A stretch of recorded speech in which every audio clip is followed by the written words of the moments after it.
আসসালামু আলাইকুম প্রিয় দর্শক, আপনি কি জানেন আজকের বাজারে এমন কিছু ডিম থাকতে পারে যেটা দেখতে একদমই আসল ডিমের মতো, কিন্তু খেলে শরীরে মারাত্মক ক্ষতি হতে পারে।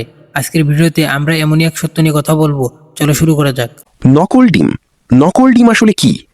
অনেকে বলে বাজারে নাকি আসল ডিমের মতো দেখতে এক ধরনের ফেক ডিম পাওয়া যায়।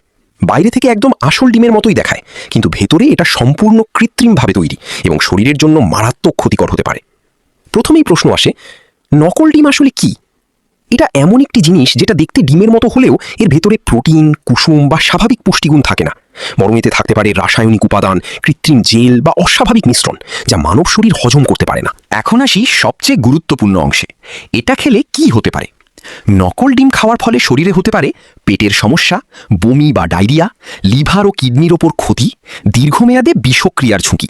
বিশেষ করে শিশু ও বয়স্কদের জন্য এটা আরও বেশি বিপজ্জনক হতে পারে। এখন প্রশ্ন হলো, আসল আর নকল ডিম চিনবেন কিভাবে? কিছু সহজ লক্ষণ আছে। আসল ডিম সাধারণত একটু ভারী লাগে, পানিতে দিলে আসল ডিম ডুবে যায়, পুরনো বা নষ্ট ডিম ভাসতে পারে, খোলস একটু প্রাকৃতিক ও অসমান হয়, খুব বেশি চকচকে বা একদম পারফেক্ট ডিম সন্দেহজনক হতে পারে। তবে মনে রাখবেন, শুধু দেখে 100% নিশ্চিত হওয়া সবসময় সম্ভব নয়। সবচেয়ে গুরুত্বপূর্ণ কথা হলো, বিশ্বস্ত দোকান বা পরিচিত উৎস থেকে ডিম কেনা সবচেয়ে নিরাপদ উপায়। প্রিয় দর্শক, আজকের ভিডিওটার উদ্দেশ্য আপনাকে ভয় দেখানো নয়, বরং সচেতন করা। তাই ভিডিওটা ভালো লাগলে অবশ্যই একটা লাইক করে চ্যানেলটি সাবস্ক্রাইব করে আমাদের পাশে থাকুন। আল্লাহ হাফেজ।